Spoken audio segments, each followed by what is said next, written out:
Intel natin, and then patay na lang. They made a choice yung Ating panibagong video.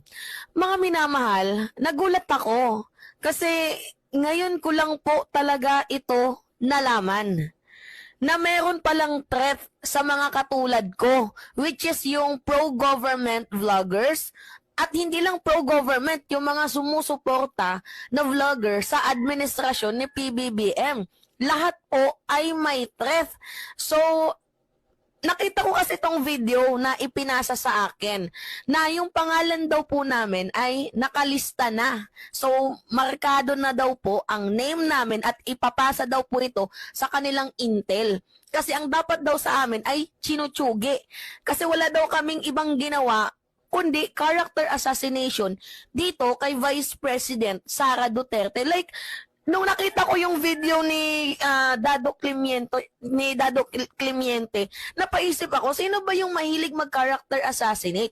Sino ba yung rally ng rally? Sino ba yung nagsasabing Marcos bangag, Marcos addict, 'di ba? Marcos puro lang party, Marcos puro lang gala, puro lang lamierda.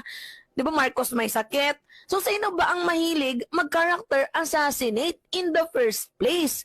Kaya nga nagtataka ako na bakit nakasulat yung pangalan namin sa intel na tinutukoy ni Dado Clemente na in the first place, 'di ba kayo itong mahilig manira?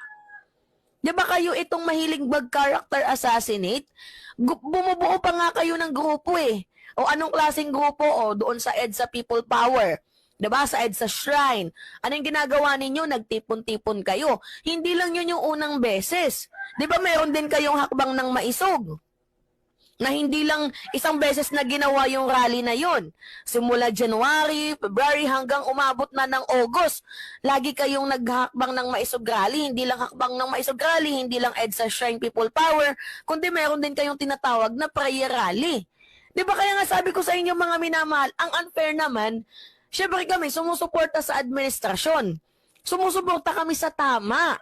Sinusuportahan natin ang gobyerno kasi ayaw natin na nagkakagulo. Kasi kayo mga panggulo kayo, tapos ngayon kami pa yung nakasulat sa intel ninyo na tinutukoy ninyo na kami daw po ay ipapatsugi. Well, actually, hindi naman ako natatakot kasi wala naman tong credibility itong Dado Clemente na to. Pero the way na nagbo-vlog siya, mayroong halong pananakot sa mga katulad namin. Ballpoint man, kung nakikinig ka, rat-ratin mo na. Sorry. Diba, Takeo Miyamoto, hinahamon ko, Ang sabi ni Dado Clemente, pakinggan natin mga minamahal. Pakinggan nyo kung ano yung pagbabantaan niya sa mga katulad natin sumusuporta sa administrasyon. Ang problema itong mga Marcos na mga vlogger at mga troll, sige sila character assassination, sige sila bira ng bira. Ang suggestion sa akin ng mga commander, sir, patayin na lang natin yung mga yan. Putagis na yan. Pag umikot ang gulong, patayin na lang natin. Screenshot na lang na screenshot kami, sir. Dami ganun. Para maipasa dun sa intel natin, and then patayin na lang. They made a choice. Yung Hindi, ang pinagtataka ko dito mga minamahal, kasi sabi ni Dado Clemente, utos daw po ng commander. Patayin na lang yan. So, sino yung commander ninyo na nag-uutos? Hindi ulitin natin yung video mga minamahal. Nabanggit niya na utos daw po ng commander na ipapatay na lang yung mga yan. Tingnan nyo mga minamahal Ang problema itong mga Marcos na mga vlogger at mga troll, sige sila character assassination, sige sila bira ng bira. Ang suggestion sa akin ng mga commander, sir, patayin na lang natin yung mga yan. Putagis na yan. Pag umikot ang gulong, patayin na lang natin. Screenshot na lang na screenshot kami, sir. Dami ganun. Para maipasa dun sa intel natin, and then patayin na lang. They made a choice. Kaya nga nagtataka ako mga minamahal Alam niyo mayroon tong isang PBBM vlogger supporters recently ang natsugi. Wait lang, anong pangalan nun? Jacob ata yun doon sa Davao. Ito nga mga minamahal, si Amigo ng Bayan. 'Di ba na-content ko yan sa inyo? So ngayon ang pinaka-question ko dito, si Dado ba ang nagpautos nun? 'Di ba? Pero mga minamahal, itong si Amigo ng Bayan kasi, sumikat to sa pagko-content kay Cathy Buni. So meaning may alam ba si Cathy Buni dito sa pagkamatay ni Jacob Arroyo? I'm just asking lang talaga. Ako'y nagtatanong, hindi natin pinagbibintangan dito si Cathy Binag na siya yung may alam, may gumawa. Nagtatanong lang tayo, meron ka bang alam sa pagkatigibumbum ni Jacob Arroyo?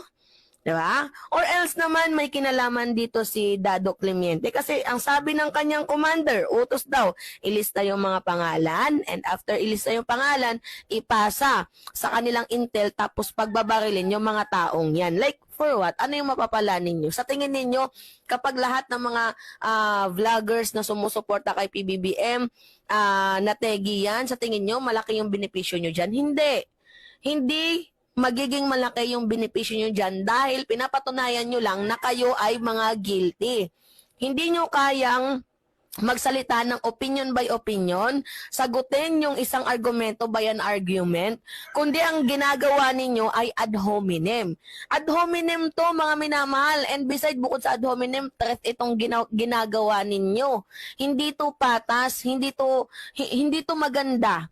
Itong ginagawa ninyo na nananakot kayo kasi mga minamahal, may mga vloggers naman talaga na iba nagko-content